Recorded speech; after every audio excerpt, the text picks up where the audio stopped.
Thank you, everyone. Hi, beautiful people. Thanks for having me today. Uh, I'm so honored and flattered to stand on this scene and present to you what we do at Amferia, our technology, our goals and vision. And I'm going to scare you a little bit more about antibiotic resistance. So I'm going to use this first. So, have you ever looked at what is the most common fears that people in the world experience? I did that a week ago, and I came up with two things that were really, yeah, people talked about it a lot. One is social fears, like public speaking.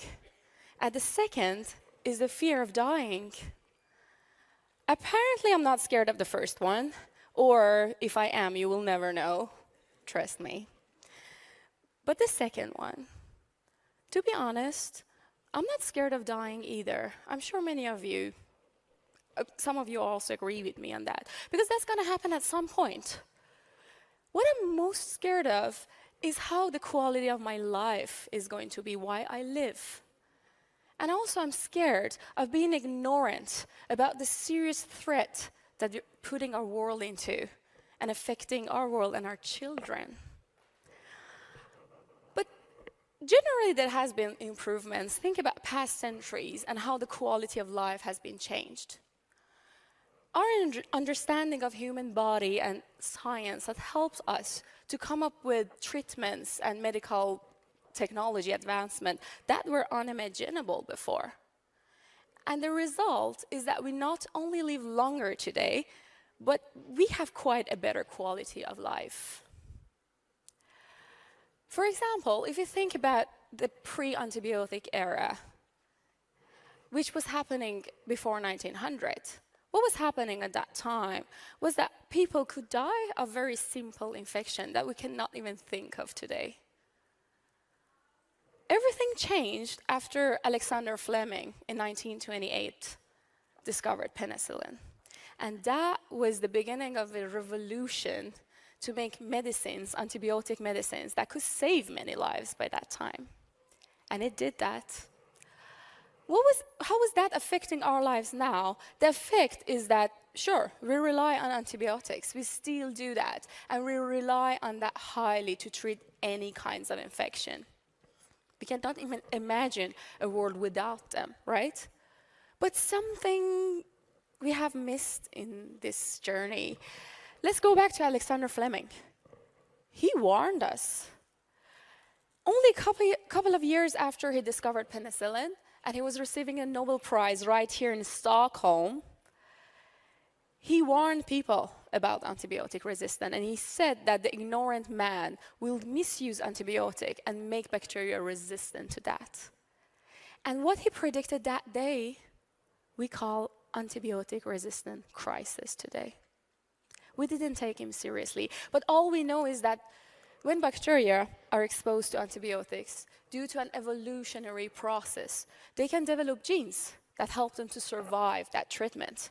They can pass along those genes to make a full generation of antibiotic-resistant bacteria that will not respond to that antibiotic anymore. And this phenomena was before only seen in hospitals with the patient that were severely ill, some cases here and there. But now it's in whole society, is among us people. Believe it or not, it's among us. And for example, this is very interesting. I mean, maybe I should not call that interesting, more scary. This is a script of a patient, recent one, that hasn't been responding to any antibiotic. Look at there, colistin. That's the last reserve antibiotic we have. And this is not just one case. It's gonna happen more. The World Health Organization estimates that if we go as we are doing now, as slowly, as ignorant, by 2050, we will shift the number of deaths attributed to antibiotic resistance from 700,000 to 10 million per year. 2050, I'm going to be in my 60s. My son is going to be the same age as I am today. So it's time to change that. I mean, we should do something about it. And this sentence has been with me during the past 6 years that I've been working on my PhD with anti-infective materials at Chalmers University.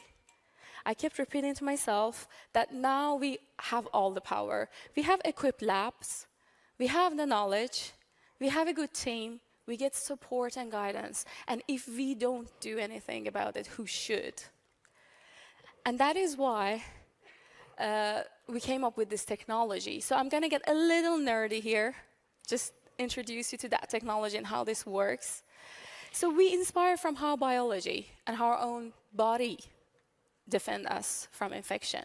We have in our body small types of peptides that simply just kill bacteria when they come in close contact with. The way they do that is just like, imagine a needle. I mean, it just gets inserted into the bacterial membrane and disrupts it. Very easy. And due to that unique mechanism of action, bacteria can never get resistant to it. Think about we people. We have been there for millions of years, and bacteria hasn't got resistant to the antimicrobial peptides that we have in our body. And if we manage to implement those antimicrobial peptides into a product, we can make materials and products that can kill bacteria when it comes to close contact with them. And that has been the base of our technology.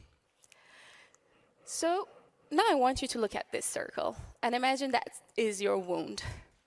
So this is actually a part of work that we have done in the lab, and the bacteria you're going to see in that wound is actually the ones that we have imaged ourselves before and after exposure to our material. And the ones that are shining green means the bacteria are living, that's the staining.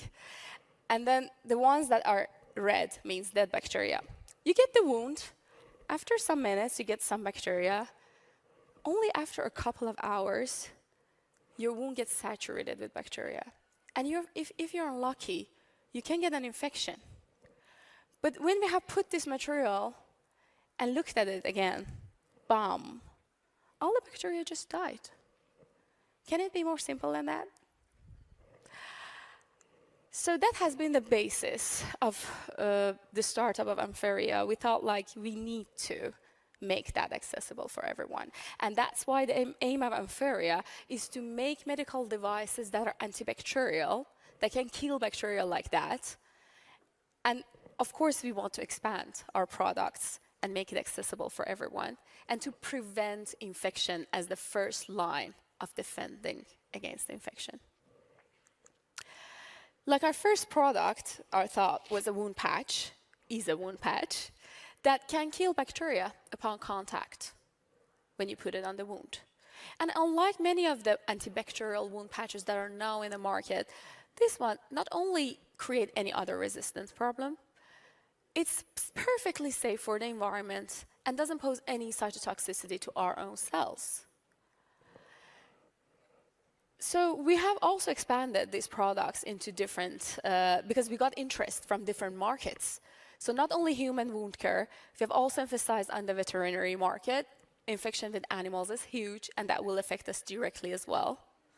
And also urinary catheter. The problem with urinary tract infection is huge. Our material has the possibility to be tuned into different products like that. And we're actively working to bring those into the market and make it accessible for everyone. That wouldn't be possible without an amazing team that we have from Chalmers background. Anna and I and Martin are the co-founders. And we are at the we have our office at AstraZeneca BioHub Venture in Gothenburg, if you ever wanted to meet us. And just in the end, I'm going to finish with a big dream. Our dream is to contribute to this problem of antibiotic resistance. That hasn't happened in one night. It's not going to go away one night. But all we can do is to educate ourselves, be aware of it, and make this place a safer place to live for our children. Thank you so much for listening. Thank you for your super important work. Thank you so much. Thank you.